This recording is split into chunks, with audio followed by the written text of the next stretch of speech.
Here we go, off to the races as we join our streaming family all across the world. Good morning, everybody. It's Coffee Country and Cody. We are streaming on the Circle Now app, on Peacock, also on circlecountry.com. Yeah, you can watch on the website now, which is really cool. That is really cool. Paul made fun of me because I did all of these wrong the other day, so I'm going to read them. You can find us also on Roku, Zumo, Fubo, Tubi, Sling, Redbox, and Vizio. Very good. My husband at home said you called it Fubi. That's not even real. Yeah. And he Sounds said, like a body part. He said they should just write it down for you. And I said, well they do. It is. It is written down. So hopefully you're watching us on one of those streaming devices. Good morning, everybody. Kelly Sutton, Charlie Mattos, Aaron Cooper. Back there behind the board, Jeff Roberts in master control, full of cupcakes from his son Tom's birthday party. What? He Really? had cupcakes yesterday. Wait.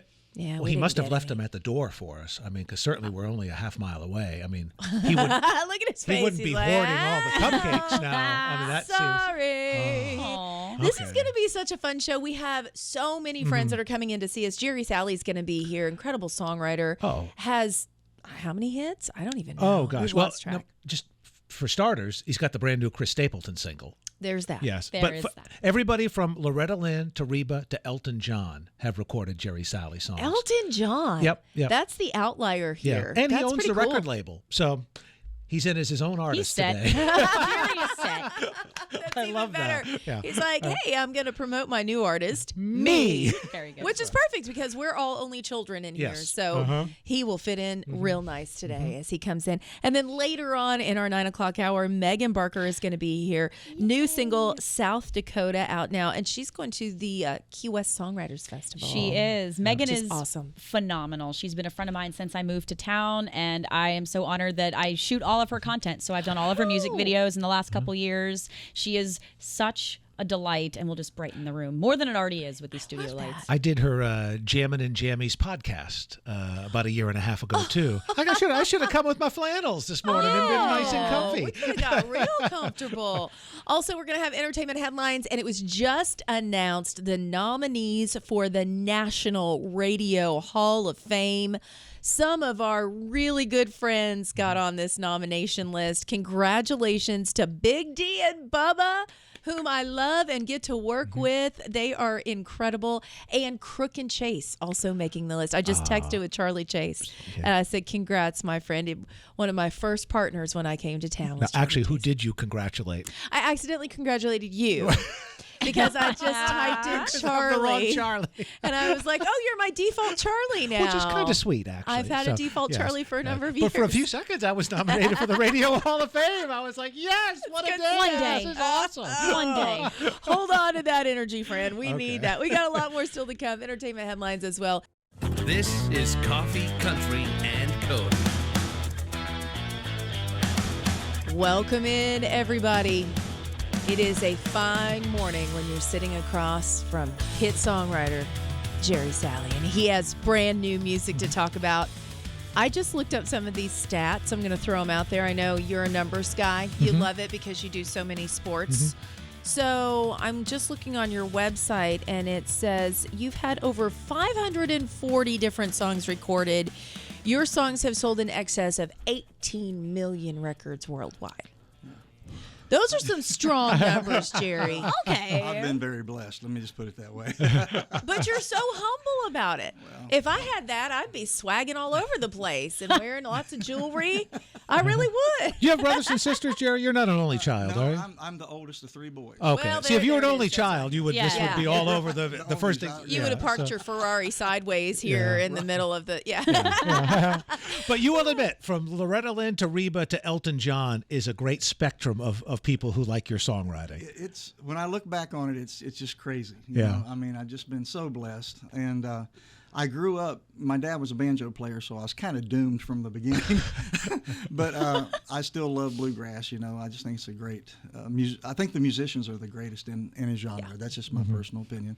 But I obviously grew up with Porter Wagner Show and Dolly Parton and all that stuff, and I grew up a real traditional country family and went to church, so I did a lot of gospel stuff. And when I look back on it, I'm very grateful. So how does it start to widen the range when we're talking about all of these different names that we've dropped, from Loretta Lynn to Elton John? How do you get in those rooms? Usually when we talk to somebody, they're an amazing songwriter and they kind of stick with their group, and they've got hits with this one particular group that they write with all the time. But you're all over the place. Well, it just has happened organically. I mean, there was no real plan to for it to happen that way. But when I first got to Nashville, my first job was at Opryland USA at the park, theme park, and I was in Country Music USA. And we had an incredible cast. I mean, Skip Ewing was in that cast with me, Marty Rowe and Dan Truman both from Diamond Rio. Rio. Stephen Curtis Chapman around that same time? Well, Steve and I were that's what I was getting to. Steve and I were Flat and Scruggs together in the show. Oh, wow. Oh, And he how wanted to be fun. a gospel singer. I wanted to be a country singer. And we wrote a song called Hiding Place that literally got him his record deal. Wow. And then a few years later, we wrote a song called His Strength is Perfect, which is probably the most popular song I've written as far as the times it's been recorded. And in 2009, they put it in the Baptist hymnal, so that was a great honor. Oh, that's a big deal. Wow. Yeah. You go to different churches around the country. On the Methodist now, yeah. I was going to say, do you see if it's in the book? So you guys got to get the updated hymnal. I'm not in the book here now, so right. Yeah. I love that you're working on the Methodist, then you'll go over to Episcopalians, and it just, it continues. Well, to I'll give you a snowball. clue. If you write one about Mary, we'll get you in the Catholic one. Okay? So I got pull on that front. Okay? I might have one. Okay. All right. He's got 540 just when this was published. I'm sure there's probably another 100 or two. Yeah. So let's talk about the new project, because you have this out now, the songwriter, which is absolutely a beautiful portrait. Who took this picture? Thanks. Her name is Kat Kinney, and Australian girl that I've become friends with her. And her husband is also a videographer, and we use him a lot at Billy Blue, and so met them through all that. But she did a wonderful job. When I came to town, I was a big Tom T. Hall fan, and Tom T's writing really is what inspired me to be a songwriter, which I got to be friends with him later in life, which was a great honor. But looking at I was a nerd growing up. I would look at these credits. I want to know who was playing on it, who's singing on it, who wrote the songs. That was most important.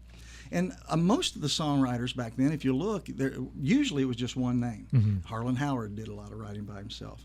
Tom T, of course, did until later in his life when he and Dixie started writing a lot of bluegrass stuff.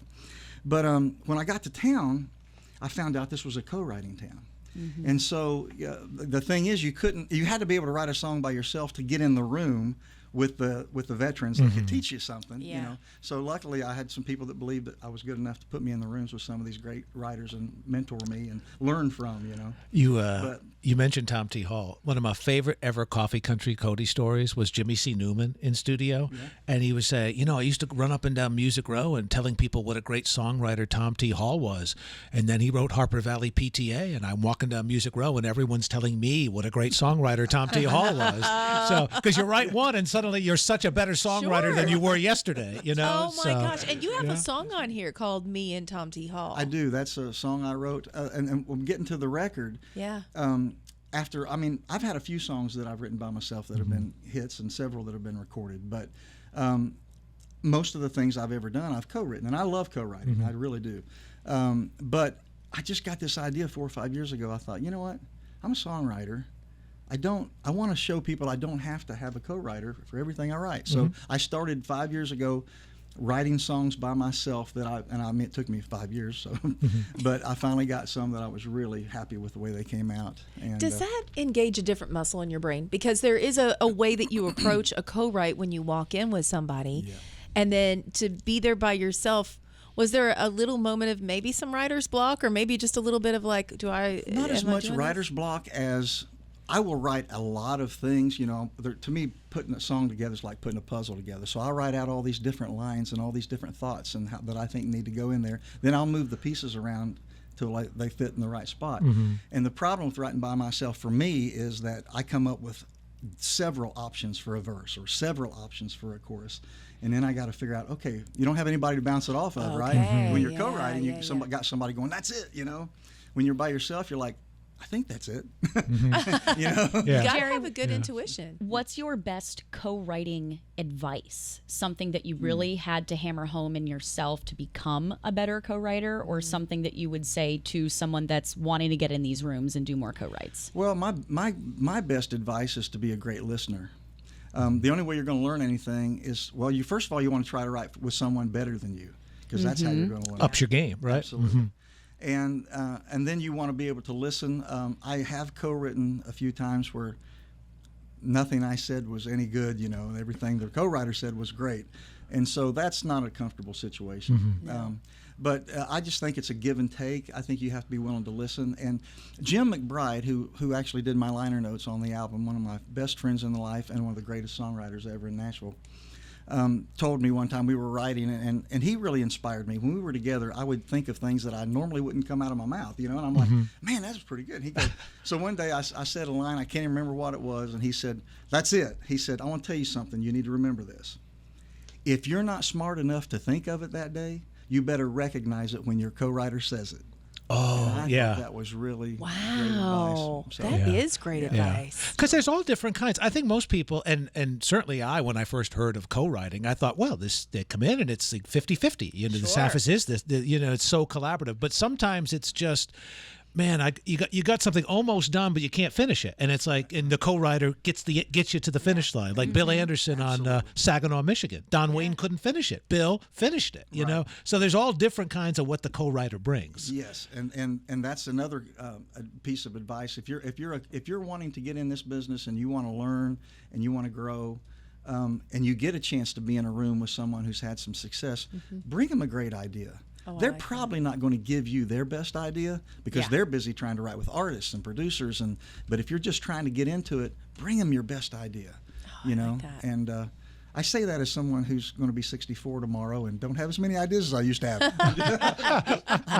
Is it your birthday tomorrow? Tomorrow, yeah. Oh, wow. Birthday. I'm 1 year and 1 day from being on Medicare. Oh, wow. Well, if you swing by the Grand Ole Opry House, our producer, Jeff Roberts, has cupcakes from his 3-year-old's birthday, so he'll be happy to share it with you. I think you think he has cupcakes. I don't. We were hoping for cupcakes. Let's just put it that way. We're going to play a song, Blue Collar Gospel. This is with the Oak Ridge Boys. Yes. And it's not on this project, but on a different one. So tell us about that. Set it up. I was very blessed to get to produce a multi-artist bluegrass gospel album. And they're all songs written or co-written by a friend of mine named Rick Lang. Okay. And so Rick and I and Bill White, you know Bill. Oh, of course.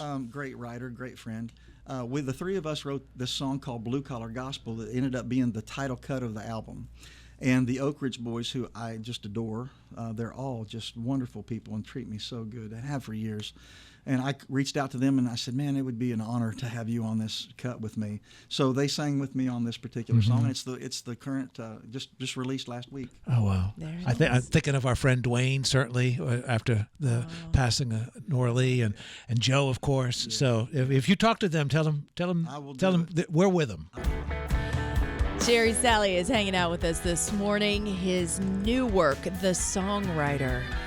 Just absolutely gorgeous. I love the picture on the front. We talked about that. You've got 12 different tracks on here, all just you writing in a room. How many different songs did you actually have for this that you pared it down to 12? I think I had 14 or 15. Okay. 15 that I had really worked hard on. There's just a couple of them I just didn't think they were quite ready yet. I mean, I think they could be better. And I'm very anal. I mean, it takes me 2 hours to watch 60 Minutes, so I'm not a fast writer. You know? 2 hours to watch 60 Minutes. I'm going to keep that one. But you have really you've been so prolific at songwriting. Was there a day that you remember, hey, this is kind of my super talent. This is my power. Did you find that, or did you just always write from the time you were a kid? No, I always loved to read and write and everything when I was a kid, but I wrote my first song when I was 16. And it wasn't great, but it was okay. And then when I was 18, I actually had a song recorded by a regional artist up in Ohio. And her name was Holiday Parker, great singer. I thought she was going to be a big superstar in country music. She was actually a member of the Wheeling Jamboree. Oh yeah, and then she also played some other shows. But she was pretty popular in the Southern Ohio, Northern Kentucky area. But so we kind of had a regional hit with that when I was 18, and I just got the bug. I thought, well, maybe God's given me a talent for this. I want to pursue it. Of course, I was already really into Tom T. When I was a kid, we didn't have laptops and iPads, so to learn, Old Dogs and Children and Me and Jesus and all those great songs that I learned as a kid, I'd have to write them all out by hand. And every time I'd write out his lyrics, I would just go, wow, I love the way this guy tells a story. And so it kind of just grew out of that. I did think from the beginning I might have a talent for it, but I don't know. It's just been an interesting ride. It's also interesting to know when you think a song is done. Because like Leonard Cohen famously with Hallelujah, which Jeff Buckley made, world famous. Right. He wrote hundreds of verses. He never thought the song was done.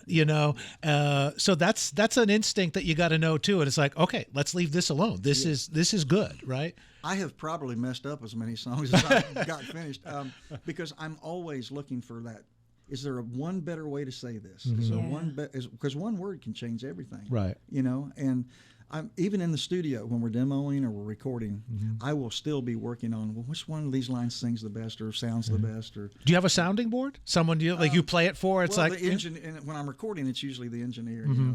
I got a buddy named Chris Latham that does a lot of my engineering, and I trust his ear, and we've worked together for a lot of years. Can you put a number to how many songs you've put out that you weren't quite sure were ready and you just had to go with the vulnerability that comes with being a songwriter and an artist and just put it out there and just get over it? Well, I don't know if I could put a number to it, but there's a few there's been a couple of times when my co-writer would call and said, hey man, I pitched our song to so-and-so and they're going to record it. And I'm like, wait a minute, we don't even have that finished. But evidently they thought it was. It's finished enough. It's finished enough, right? Now, we just talked about the most recent song that is out there in the ether. Our friend Chris Stapleton performing it on late night TV. Yes, last week before last. I had just played the Bluebird Cafe. I do an autism benefit there every year, and had my mom with me. She's 84, and we were trying to get her home. And Ronnie Bowman, who co-wrote the song with me and Chris, he called. It's 11:30, and I get this, and I'm thinking, what in the world is Ronnie calling me at 11:30? And I answered it because I thought something was wrong. And he said, Jerry, are you at home? And I said, no, I'm just trying to get home from the Bluebird. And he said, you need to get home and turn on your TV. Chris is getting ready to sing our song on Jimmy Kimmel Live. Oh, that's great. Wow. And the name of it? It's called It Takes a Woman. Beautiful. Wow. And it's on his new album, right? And they slayed it. It was so good. Morgan does a great job on it. She is so good. So you have known those two a long time. How different or not different at all is the Chris Stapleton of today from the Chris Stapleton who came in and was very shy and would just stand in the back and never talk with the steel drivers? Is it essentially the same guy? I'm going to be totally honest with you. I'm assuming he's the same guy because I love him so much, and I knew him. Well, I was the second guy he ever wrote with. Oh, so we wrote a lot of songs and became very close friends. Yeah. He is, to be totally frank, he is in a whole different world now. Yeah. And I don't get to talk to him as much as I once did. But we wrote a lot of great songs together and had a lot of songs recorded together. And I'm hoping he'll still record a few more, and maybe we can get together and write again soon. I think he will. Okay, this is breaking news. I don't have any kind of pictures to go along with it because it just came down, but I do want to give a shout out to the National Radio Hall of Fame. They're not inductees. They are the National Radio Hall of Fame nominees. All right. So they have a huge list of people who will then be voted on to go into the National Radio Hall of Fame. And it's the top 6 that make it in. And at least a few of them are from our country, Lovin' Hearts. So congratulations to Big D and Bubba. We love them so much over at Silverfish Media.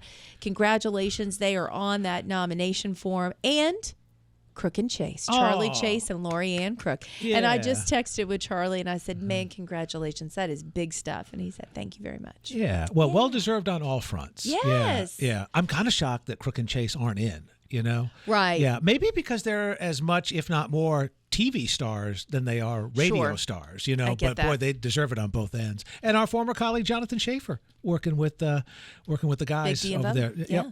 It's pretty cool. And then there's several others that I'm like, oh, Free Beer and Hot Wings, their country, I believe, and a few other names that are on this ballot. But congratulations to the ones that we know and love. That is well deserved. Let's talk about Luke Combs and his stadium tour. He's out on it right now. Y'all, he's crushing it. We knew that, but literally the numbers back it up. Check this out. It's off to a record-breaking start. According to a press release, he started with the highest single night and two-night attendance at Milwaukee's American Family Field. 44,752 people. 2 nights together, 86,720. Okay, that's pretty huge, right? Then he goes on to Buffalo. Buffalo has the highest 2-night attendance record with 98,015 seeing him in Buffalo. And then he hops over to Pennsylvania, University Park, Pennsylvania. He's at Beaver Stadium. It had 73,339 people seeing him in concert. That's 3 days, all of those people all together. Incredible. He said, biggest show I've ever played in my life when he was in Pennsylvania. Unbelievable. Thank you, State College. We will never forget it. If you want to go see him, he's got a lot of other dates coming up. He's going to be in California, Florida, San Antonio, so you can still get tickets to go see him on his website. Again, the Growing Up and Getting Old tour is out right now. And Gabby Barrett has new music, y'all. This is really exciting, and I am loving the idea of it. You know, she's got 3 kids at home. How she's doing that and this and the other thing, I don't even know. But she has a brand new song that's out. That's a good album title too. That is this, and the other thing. Yeah. We'll write that down. Yeah. We'll Write that down. We're going to sign up to be with Jerry Salley and write some songs, so he'll teach us how to do that. But she has a new song called Dance Like No One's Watching. Take a listen. But always be you, 'cause girl, it's a big world, and it's so easy to get lost in. So dance like no one's watching. Ooh, I do like it. It's going to sound so good coming through your radio speakers when we get the whole version. Her Instagram has a little teaser of the Yeah. video that's to come as well. Oh, it's going to be sweet. She said, get your tissues ready. Dance like no one's watching. Music video premieres tomorrow at 10 a.m. So that's today. It Yeah. just comes out in a couple hours. So it's going to be beautiful. Again, that's a part of her sophomore album, Chapter and Verse. 14 different tracks on there. So you can take a listen to it. We love us some Gabby Barrett. Welcome back in, everybody. It's Coffee Country and Cody on WSM. We opened the door and she walked in bearing cookies. We would have let her in anyway, just to let you know that, Megan had to make Barker. sure. You could have Yeah. come in that door, but the fact that you had a big box of cookies, we opened it even wider. That's amazing. Thank you so much. But Thank these you for aren't being just here. cookies. They're Not like you beautiful. stopped by Christie Cookies and got snickerdoodles. These are like pieces of art cookies. They are. Cookies. I wish I could say I baked them. I did not. You can't really see. It's so cute. It has a picture of your face on this one. There's one that just says South Dakota, which is your home state, and also It's not my it's home not state. your home state. That It's would just- be really cool. No, but I it's thought it was your home state. it's not. No, No, but it is the single. it's the single, Okay. right? And that's all that matters. That's really all that matters. Yeah, and it's your they're- home state while the single's out, right? And you're like, Exactly. that's right. If the Chamber of Commerce from South Dakota calls, Right. absolutely, I'm from South Dakota. Tennessee is your home state. Tennessee. Yeah, you're the rarity. You're in I'm a Nashville. unicorn. Yeah. Yeah. I guess I knew that, but then I just assumed. I'm looking at it and I'm like, oh well, who would have South Dakota? But that's the name of the single. You'll get it when you hear I'm it. coming Yeah. all around with it. Play on words, if I you will. love this. Yes. And the other cookies, where are they from? Because they're Okay. so well done. I'm gonna move these. Okay, the look, hold boots. on. Look at these cute little boots with the That's pink hat. adorable. I do have a pink cowboy hat because obviously. Yes. Okay, so these are from Two Kids and Cookies. Melissa, my girl Melissa, did this really quickly. Hold on, wait. She's amazing. I know. Wait, hold on. These have my face, and these say, "Thank you," because thank you for having me. So, anyway, shout out to That's Melissa. amazing. They're gorgeous. That's so cool. So talk to us about the decision to do music. You grew up with a dad that was already in it. You were doing music. How old were you when you did your first gig? Do you even remember? Oh, I mean, I did the talent show my freshman year of high school. That's my first gig, so 14. Okay. Yeah. But yeah, both my parents were in music. So I think they were kind of enthusiastic about me doing anything but music. Of course. Yes. Right? You get it? But yeah, as soon as they realized I had the songwriting bug, they were like, okay, well, that's that, I guess. Double down. Yeah. At least they know that road. Yeah. I mean, it is kind of scary. I will say, as the daughter, I have a daughter that's 14, and she sings and she does theater. Oh. So at one point, I actually said to her, "Are you sure you don't want to be a songwriter?" Okay. Which I don't know if any parent has actually said to their child. And she's like, "No, Mom, I want to do Broadway." And I was like, "I don't know that world. At least I kind of know this world." Oh. So I mean, there is some comfort in knowing Mom and Dad at least Yeah. understand what you want to do. Yeah. Also, just tell her to be like a accountant or something. I think that would be wiser. But Yeah. if they can't fight it, then that's that. But yeah, no, I'm super grateful. My mom and dad were both super knowledgeable and kind of told me there's only so much Mom and Dad can prepare you for. Yeah. Right. Sure. But yeah, it's pretty magical. What were some of the early memories that you have of either being in or around the entertainment industry that was what you thought normal, but then when you talk to your friends, Yeah. you're like, "Oh, wait, Yeah. this is not normal." I totally thought it was normal. So my parents had like a production company when I was small. And so they would have singer-songwriters come in, and my parents would help them find songs and take them to the studio and put the whole package together and help them get a record deal. And so I was like in the studio all the time. We'd go to Murder Market. Murder Market. absolutely, yeah. You're a Belmont. That's right. And get a ham and cheese and a yoo-hoo and sit on the couch. And I thought that was normal.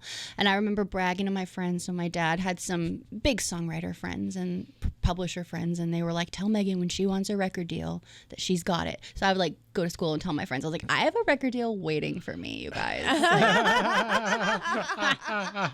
Obviously, it was not true. They didn't hold up their end, but it's okay. Oh, man, that's Yeah. incredible. I love that you referenced the Murder Mart. I used to work when I worked at the other end of the AM spectrum at WLAC. We were right down the street from there, so I used to go buy lots of stuff there. Do they still call it Murder Market? I don't know. I don't think so. Is it still It's standing? Virginia's Market. Is it even still there anymore? Yes. I don't know It if is. it still there? Okay. Unless it's a different. Well, I don't know, because it's like the one remnant of something from the last 20 years I that's know. still there. I mean, this town is nothing like I what know. you grew up in. I mean, it's know. insane how much it's changed. I know.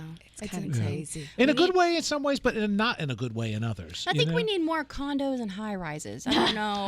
Yeah. What do Yeah. you guys think? Hotels, too. And Yeah. Oh, hotels. definitely hotels. Yeah, that'd be Yes. great. Yeah, and paid parking lots. And bird scooters. We don't have enough of those either. Yeah. Oh, Yeah. my gosh. But with all of the changes that Megan has seen throughout her whole life growing up here, Megan embraces everything that comes her way. Megan and I have been friends for about 3 years almost, basically since I moved here. And my Yeah. favorite thing about Megan Barker is not only how talented she is, you have the best attitude Go about your on. music, Okay. about your content. You have the most wonderful visions, and you just go with the flow, but you have such a plan, it seems, You're as so well. sweet. So how do you keep such a beautiful attitude and stick-to-itiveness in a city where sometimes you can feel like you're drowned out? I have friends like you. Yeah. No, but seriously, does everybody here know our history? Not really, not the whole story. Okay, let's talk about how special Aaron Cooper is. Okay, so I don't even know if you like broadcast, LOL, broadcast that that you do videography, but me and Erin got hooked up when she first moved here because I needed something filmed, and she filmed it, and she was amazing. And so I was like, can you film all of my stuff? And we kind of just like, I don't know, I fell in love with you, I guess. And she has filmed like all of my music videos for the last couple of years. I couldn't have music videos if it wasn't for Erin. She's amazing. Oh my goodness, look at you go. Look at you With a go. little- That was for your Christmas music video. God. Yeah. That is adorable. Look how cute we are. When we play South Dakota in just a little bit, that the artwork is also an Aaron Yes. Cooper photo, right? Yes. Yeah. Yes. Yeah. so good. The multi-talented Aaron Cooper. So Oh, I'm look so at that. blessed. Oh, we see the artwork right now. We just showed up in a so field. cute. Megan found a We field. did. She's like, let's go to this field and hope nobody kicks us out or calls the Yes. cops. I'm like, all right. Yes. No one kicked us out. What are That's the right. chances? They're I not going mean, to do that. Look how cute we are. Are they gonna mess with us? How cute we are. We're so cute. Do it for the gram. Yeah, that's right. Okay, so give us the backstory on South Dakota. Yes. Okay. So, by the way, my friend Greg Freya texted me a few minutes ago and told me to tell you I hello. love Greg. Okay. Hi. So I wrote South Dakota with Greg Freya, who's one of my favorite co-writers and people, and a sweet young new artist named Keaton Romero. And we wrote this last fall. I just had this idea. So I love to write to a hook, and so I had this title in my phone, South Dakota, but it's like you're talking to a guy named Dakota, and you're like, hey, I'm going south, Dakota. Are you coming with me? And so it's just kind of like a love story road trip song. Ooh. Yeah. Oh, I like that. That could be like the title of your road trip playlist. See? Now we're thinking. If you started there and then you, I like this. You could put together a whole playlist for everybody of different songs. And then put it out See? there. There it is. I need her on my marketing team. Okay, we'll talk. Well, you're heading to Key West, South Dakota to Key I mean, West. if you're That's a going lot of south, songs. that's the a southest lot you of can songs. south It truly is. on the The U.S. southernmost. And you've been there before. This is for BMI, their Songwriters Yeah. Festival. Yeah, I went for the first time last year. I'm going again tomorrow. I haven't even packed. It's fine. It's fine. It's fine. Yeah, I just need Shorts a bathing and a suit. t-shirt, Right. and a bathing suit, and you're There you go. good. Yeah, I'm not gonna do well with leather pants and cowboy hats down there. Oh no, No. that's So- a bad scene. So we're Don't even packing try that. light. That's awesome. Yeah, it'll be So fun. what are some of the places that you're playing around there? I saw the whole list up there. Yeah, there's a whole list on. Like, you can find it on Instagram. I'm doing, and you just never know too what other shows are gonna pop up while you're down there. So I'm playing one Friday and then like 4 or 5 on Saturday. Just all of the places down there on Duval. Which is basically like Legitimately. Broadway, kind of. Yeah, I mean, Yeah. songwriters just take over Yes. Key West the entire weekend. Nashville goes to Key West, basically. It's so It's intimate, really though. fun. I mean, you can really get close and listen and enjoy. We're hanging out with Megan Barker before she gets on a plane to go to Key West. Are we jealous? Yes, we are. But she brought us cookies, so we forgive her. That's absolutely fine. And, you know, for people that don't understand the Key West Songwriters Festival, which I really didn't either. I had done so many things in country music, and I had done, CMA Fest and the awards. It is so unique and different because there are so many different little bars, Yep. little places, and you can pop into one Yeah. and see Old Dominion doing an acoustic set on Absolutely. stage, and Yeah. then find a new favorite that you're going to fall in love with. And when I went to that, I was like, this to me is like the epicenter of where the Yeah. summer starts. Absolutely. Right? I didn't get it either until I went the first time. It's hard to Yes. explain. Yes. But it is. It's kind of like CMA Fest. It's kind of like Tin Pan. It's Yes. kind of its own thing. Yeah. Yeah, but it's magical. Fun. Yeah. Oh my goodness. And it's by the beach. You have a really cool Airbnb this year, right? I do. Is that what you yes, said? we did the cute dingy motel last year for my first time. Cute. That was fun. Cute It was dingy cute. motel. It was an a moment. experience. It was an experience. It had character, Megan. It did. I've had enough character. Right. And we've got a cute B&B. Yes. Good. Now you want bougie. Now I'd like to be spoiled a little bit. We're right? moving on up, y'all. That's right. Yeah, that's that's so right. much fun. Okay, I'm so when you excited. go down and you're doing your sets, are you going to craft each set differently as you pop up? Because that's a lot of work. Or is it like, hey, here are some of my songs, and you can catch me here, and in case you didn't catch that one, catch me over here, and you're going to hear the Yeah. same. You kind of have to be on your toes. Yeah. Like you guys are experts at being on your toes. You kind of just have to kind of have in the vault what songs you want to play and be Yeah. ready to fire because every bar is going to have a different vibe. And you have to read the room. Got to read the room. Yeah. Yeah. Okay. Yeah. That's fun to know. I'm ready to read the room and be bougie. Let's I go. like this. Well, I can't imagine too. Every once in a while at the Opry, we get the experience of talking while no one's listening. Sure. Because when we do the little segment right before intermission, and everybody knows they're going to intermission, For the people are health getting and up, they're safety talking. of They're I'm not paying, all always our listening. they're not paying FYI. any Vanderbilt attention. Life Yes. Flight is Yeah. available here Yeah. for every one of our fans. Let's go get a beer. You But want the a beer? Let's get problem a- is, Okay, right yeah. before we read that, we tell them It's we're an about inter- to take an intermission. Yes. So everybody's like, "Oh, cool!" and they're up, and it's like moving, and yeah, Right.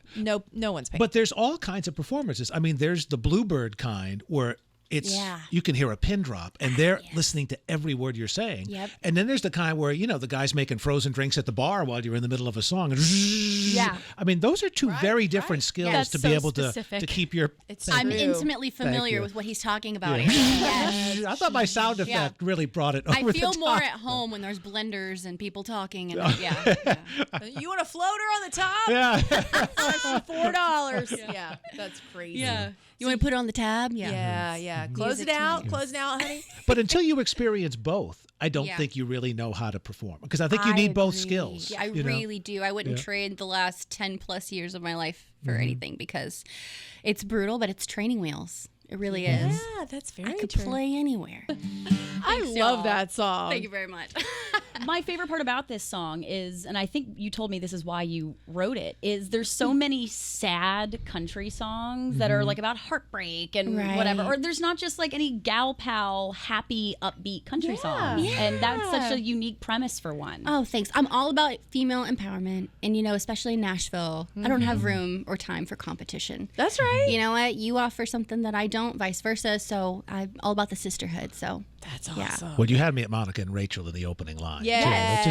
It's a great visual to begin you're a with. girl's girl, so- Charlie. You totally get it. Thank you. I tried. really So, is. although I do remember, so my wife and I were huge Friends fans. So we Yeah. binge watched everything when we first started dating, right? And I remember we were talking about who we most reminded each other of on the show. Oh. And to her I said, well, you kind of look like Rachel, but you're definitely Monica. I mean, you are so Monica, including like the closet with all the stuff that falls out of, but Oh, the rest of the place wow. looks great. Yeah.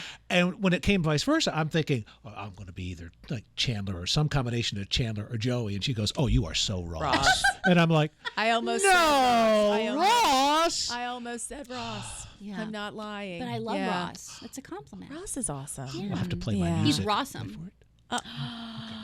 I'm you very awesome. much. Oh, I love Thank that. you. Thank you. I took an extra second there. So I really think that could be the follow-up to Friend Like That. You just write, Rossum. You're Rossum. Wow. I'm going home to write immediately.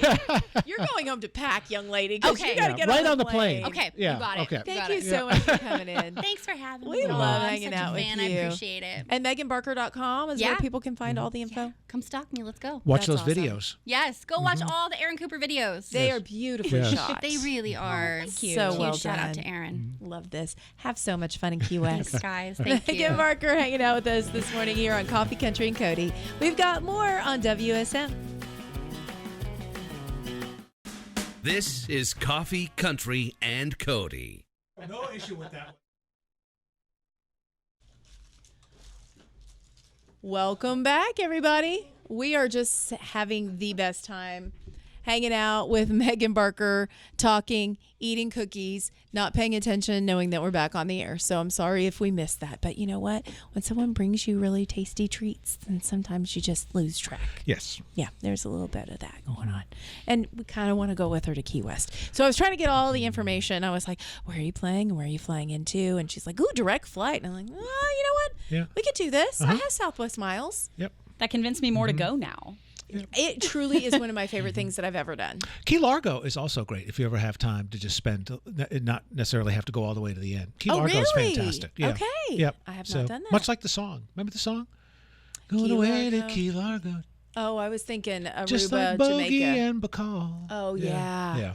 Oh, You were my thinking goodness. Beach Boys. I was thinking Beach Aruba, Boys, Jamaica. which, by the way, core memory that I should have brought up. Beach Boys were at Stagecoach, and I saw John Stamos in the flesh. Oh, wow. He's a great drummer, is he not? People forget what a great musician he is. you know? Jesse and the Ripper. He Yeah. is a good-looking man. Still to You this were not noticing his drumming Nope. skills. Okay. Didn't even notice that he had drumsticks in his hand. He was walking by, and they were doing some social media stuff for us, so I wasn't paying any attention to that. Yeah. But I did do like the double take, like, oh, there Wow. goes John Yeah. Stamos. Well, hello, sir. And then it was really funny because one of his people came over and said, where do you want him to sit? And I said, wait, he's going to do an interview with us? He wasn't on the schedule. So I said, well, he can sit right here. And I start talking to them. And then they realized, oh, I'm sorry. He wasn't coming to talk to you guys. I was trying to make it happen. Then. You know me. I'm over Absolutely, there going, yeah. oh, yeah, no, have him come right over here. Yeah. So they're out on tour right now, right? Yeah. And then they're going to have I was trying. A for effort. That's A good. Yeah. for effort. I have to admit, one of the coolest nights at the Opry was when the Beach Boys were there with Low Cash. Oh, I brought it up. Oh, man. Yeah. You think I didn't drop that nugget? I was like, you guys were at the Opry. I was with Try his tour everything- manager. oh. Yes, I was trying to make it. When the opening chords of California Girls starts, the dun dun dun dun dun, and the place just stood up and goes crazy. Yeah, it was pretty cool. That is pretty But cool. that would have been a great interview. I was Yeah. trying. I was desperate. And Mike Love was there. So I was desperately trying to make that happen. It did not work. Well, let's talk about CMA adding their Artist of the Day to the calendar. The CMA Music Fest is coming up fast, beginning of June, always that first week in June. Why do I know? It's also my anniversary, and I'm always working on it. So sorry, honey, in advance. Oh, what day? Our 5th. Or 5th. June 5th. June 5th. Okay. Our 25th. Oh, that's a biggie. It's a biggie. Yeah. Sorry, babe. I'll be working at CMA Fest. You can come on down with your, with your pass if you want to. But yeah, it's going to be an incredible time, and they are starting off so strong. Actually getting started on the 7th, Thursday, June 7th. The Artist of the Day, Dolly Parton. How crazy. Oh, my goodness. She's going to be inside Fanfare X. Also, Artist of the Day, the next day is Cody Johnson, then Thomas Rhett, then Lainey Wilson. So they start out with Dolly and then move to Cody, TR, and Lainey. You can get your tickets just for Fanfare X if you want, because it is a separate ticket event. But once you're inside, you might want to stay for some podcast tapings. Really? Who would be doing that? I'll be there. Oh. I'll be there. And who might you be talking to that I might want to, hang around for? Well, let me just say, we are going to be doing an interview with Thomas Rhett, and Yes. we're also going to be doing a podcast with Sam Hunt. Right? Which is very interesting Yeah. because Sam has not done the podcast yet. So this will be the first opportunity, and it's in front of a live audience. So you can yell out, "We love you, Sam," and then listen to the podcast and go, "That person was me," if you want. All inside the Music City Center. Yes. Which the other great thing is air conditioned. Oh, Yeah. that's great. I think it's $10 a day or $25 for the 4 days. So it's Right. a really great, and that's honestly where a lot of the artists, especially up and coming artists, have their traditional fanfare booths. Oh, yeah. Because that used to be the big thing. You Yeah. have autograph booths, you wait in line. Famously Garth signed for like 24 hours, right? Taylor so did Swift. Taylor, yeah. did the same thing. Yeah. Wild. But that's kind of gone away where it's become more Yeah. show oriented, but that Fanfare X still kind of takes you back to that old school feeling. So very yeah. cool. Okay, so I have waited to show this video, and I want to make sure that we get to it. Okay. This is not country music related, but I think everybody will be talking about this once they see the video. There is a robot that they have introduced. It is, I forgot the robot's name. Astrobot, I believe. Yes. Astrobot S1. He's dicing a tomato, He's flipping a sandwich. like a grilled cheese. Yes, he can cook. He can clean. He can hand you the plate. He's opening a bottle right now. He's about to open the wine. He That's opens. not the one. There it Look at is. this. He's opening a beer and then opening wine as well. How crazy. Now, I'll be honest with you. AI is a little scary. But I'm for it if it's somebody that can come and do all of these things in my house and help take care of. Look, pouring. It's kind of like the stormtroopers from Star Wars have come alive, but now they're home servants. If you made got- Wally yeah. like Yes, 9 he times does. bigger, Yeah. He does look like Wally. Yeah. Look, folding clothes. Wow. What on earth? And shook the wrinkles shirt. out. Yeah. Isn't that insane? Now he's building something. I mean, when I tell you I am on board, this is for sure. It's a little scary, but also the robots can take over if they're going to clean my house. Well, you know what? You have a 25th anniversary coming up. Just a few weeks. It seems like an Right. ideal gift I for the wonder big how- 25. I wonder how much that is. Is that not crazy? Oh my gosh. So I said, this actually says machine uprising is inevitable, but at least you'll have a clean house when it starts. So yeah, I'm on board for that. Last but not least, congratulations to Ernest and his family, his little boy celebrating a 3rd birthday, much like Jeff Roberts in Master Control. His son Tom just had a birthday. Well, Ernest's son is Ryman. How cute is this? They were at Stagecoach, and they had his little birthday party out at Stagecoach. So congratulations to Ryman. They said a birthday that we will never forget. We did it, y'all. We made it through Wednesday. we did it. Thank you again. Ellen Liston was in early telling us all about the amazing things happening at Dollywood. Jerry Salley was here, and Megan Barker. Loved having them in. Tomorrow, get ready. Stephanie Quayle is coming in, and she has a book out. Yep. And she's so funny. She's so funny. I love Singer, her. songwriter, author. Author. I have a copy of the book. We're going to tell you all about it. Plus, she has new music that she's going to tell us about. Adam Warner is coming in. A visit with Lindy Boone. Her dad is the legendary Pat Boone. Plus, your chance to win Vince Gill tickets. We'll see you tomorrow. Bye.